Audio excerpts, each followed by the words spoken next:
We want to bring in right now former FBI agent Scott Duffey. He joins us live now as we discuss what we know so far. Scott, as always, thanks for your time and for coming on today. As always, thank you, Lindsay. So this situation that unfolded yesterday, just so tragic all around. I mean, as we listened to the news conference yesterday, as you saw from the vigil that happened last night, emotions are so high. This is a community that's grieving, and these three first responders were all so young. So tragic that this happened. So you being a former FBI agent, seeing this news, knowing that this was a domestic violence call that they responded to, what was your reaction? Yeah, Lexi, first and foremost, my hearts and prayers, again, with the Burnsville, Minnesota Police Department, Fire Department, and the whole community that mourns those three beautiful souls, as well as the injured officer who I pray makes a full recovery. So my heart is broken anytime there is a fatality and a felonious assault on law enforcement, first responders. I have many in the EMS and fire field in my own family, and put themselves in harm's way. Domestic calls, domestic disputes have always been and continue to be some of the most volatile, dangerous calls, because we do not know at any time how it can break down. And so as a young police officer in the early 90s, responding to domestic calls, I've realized throughout the course of my career how things have changed and how training has changed from early 90s to where an officer would respond and try to stop the assault if the assault was still active, to where now it is almost like active shooter type responses where officers are responding knowing that an ambush can take place, and mayhem and a barricaded situation like this can take place, and lives potentially lost. So it is a very difficult time and a very difficult call to go to for any officer responding to a domestic dispute call. And Scott, we also learned that there were 7 children inside of that home, ranging in ages of 2 to 15 years of age. And so knowing that they all got out safely, we know that this could have been much worse, even though any loss of life is tragic in itself. But to know that there were 7 other kids in there too, that's what police were saying yesterday. This could have been much worse. Absolutely.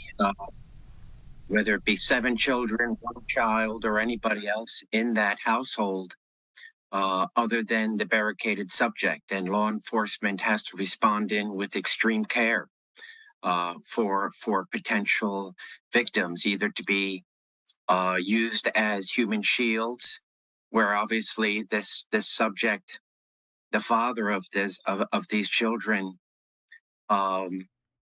is not rational, is not reasonable, and has willingly put the lives of the ones that he loved in danger. And then to, of course, as this scene unfolded, to have committed these atrocities by just firing at will, and then, of course, striking the first responders. So it's a difficult situation, whether somebody's barricaded by themselves in and of itself, where it is simply a negotiation for that life. But of course, it's an added feature to where law enforcement is knowingly dealing with victims inside that house, especially young children, the extreme care that they put in place, and where they put a lot into the negotiations to talk this person down, having a very, very known crisis. And of course, in a moment of crises, law enforcement realizes that the one who is exhibiting those behaviors and those actions are not dealing in reason, and so thereby negotiation becomes all the more difficult. Right, and then the three first responders who rushed towards the danger tragically killed in this incident that happened yesterday. And you just emphasized there too numerous times, Scott, how important the training is, the strategy is when it comes to a domestic violence call. Many of these first responders are trained in how to handle crisis negotiations and respond to that. We also learned yesterday that at least one of the police officers was inside of the home when he was shot. And so they're still trying to determine the location of where some of the other first responders were when this all happened. But knowing that, can you walk us through the strategy of how they approached the scene, how they were able to determine it was safe enough to have one person go inside? Yeah, so the one person being inside is definitely interesting to me, in the event that if the reports are correct, that it was a call for a domestic dispute with a barricaded subject, that law enforcement, if that barricaded subject, in other words, if through that 911 call or wherever that call came into law enforcement and 911 center, that there was a subject who had barricaded himself, and barricaded typically as a high response for tactical negotiations and all the support resources, because somebody is already showing that their propensity for violence, and as opposed to a disturbance call, a domestic dispute where several officers will respond to assess the situation, and that in of itself is very volatile, as we've known throughout the years of law enforcement, where you may just be responding, one, two, three, four officers responding to a domestic dispute, and there's an ambush. So I'm a little concerned as to, was an officer doing exactly what officers do? They go into danger while the rest of us flee to safety. Was it possible that an officer, realizing the extreme danger to children, saw an opportunity to maybe get inside a back window or side door, whatever have you, to try to extricate hostages at this point, his own children? And so that's where I would very much be concerned with how an officer got in, as opposed to a domestic dispute where a couple officers arrive, feel safe to approach the scene, the house, and thereby maybe gain entry and start their interview process. And then things can break bad then too. And then you have a trapped officer. So it'd be interesting to see how the facts play out, of whether the officer was actually going into harm's way to extricate hostages, and then of course was met with gunfire. Yeah, still so many questions. And I also want to ask you, too, because we're hoping that we'll learn more possibly today or at least sometime this week when we get another update from officials. But one thing they touched on yesterday was that this suspect had a lot of ammunition on him. So much so, take a look at this video, too, Scott, of just the amount of times bullets hit this SWAT vehicle that was there on scene, at least 6 different times that you can count here. And it looks like, from other people we've spoken to as well, that it didn't actually penetrate the windshield here, but certainly just shows how strong the weapons he had were, and how much ammunition he did have on hand too. So knowing what you know, seeing this video, what types of weapons do you think he could have been armed with? Well, I would believe that being an armed vehicle, right? It is designed to go into danger, to take enemy fire, and obviously it did. And for those bullets to do the damage it did to the windshield, but not penetrate, there is still shrapnel, glass, and whatnot that is entering into that vehicle.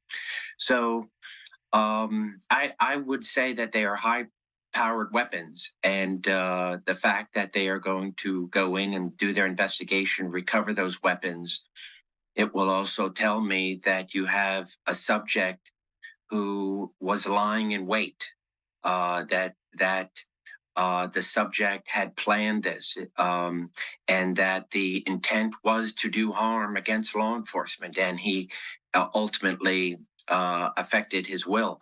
So this is how barricaded and often as a result of domestic disputes rely or come to fruition. And it's just a tremendous amount of resources that go in here to try to calm a subject who has shown that they are going to do harm to if they're willing to do harm to their loved ones.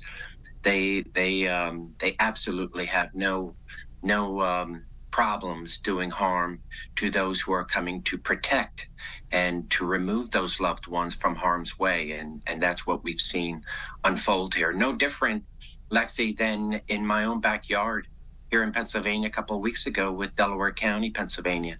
Very, very similar outcome in the sense of a domestic dispute, a person who was lying in wait and ambushed officers upon arrival, and tragically took out his own family. So we see it across the land of these very volatile, dangerous domestic disputes that result both in terrible injury and death to themselves, to their family, and of course to first responders who respond to the scene. Yeah, and Scott, you touched on it right there. There have been so many of these domestic incidents that have put so many people in danger, and we see it time and time and time again. So I want to hear first your thoughts on that, but I also would like to close with, knowing that the suspect is dead, what else do you expect to learn in the coming days? So this will be ultimately what they want to investigate is how many times has law enforcement responded to this residence for perhaps just, and I don't mean to say lightly, just an argument, but where a domestic dispute resulted in law enforcement responding and take a report. There's no injury, and thereby these accounts, these documents add up of law enforcement responding. I would be very interested to see more of the law enforcement and the judicial process that might have been involved in this person's life with regards to possible protection from abuse orders that have possibly been throughout history. There usually are these dynamics, these stepping stones, so to speak, leading up to the ultimate barricaded and ambush scenario. So, of course, now to see also what types of guns, how long this person has been stockpiling, and for what reason. You know, they'll go through his own social media and his own footprint in society with regards to what has this person been going through, both mentally, physically, etc. So they're going to put all this together and ultimately come up with the resolution to the investigation, but also to put into play yet another piece to protect law enforcement and perhaps tweak or change the way of response is with regards to domestic disputes that throughout for many years, decades, have proven to be very volatile, dangerous, and ever-changing, how law enforcement responds to simply a domestic dispute. Yeah, so dangerous and tragic, and unfortunately it cost these three heroes their lives yesterday as they went to help that family and responded to that domestic violence call. Scott, thanks so much for your time today. We really appreciate it. Yes, thank you, Lexi. And we are continuing to pray for the families and loved ones of all three first responders, including the officer who is still recovering today. And of course, law enforcement departments and communities across the country, everyone so impacted and grieving with the Burnsville community.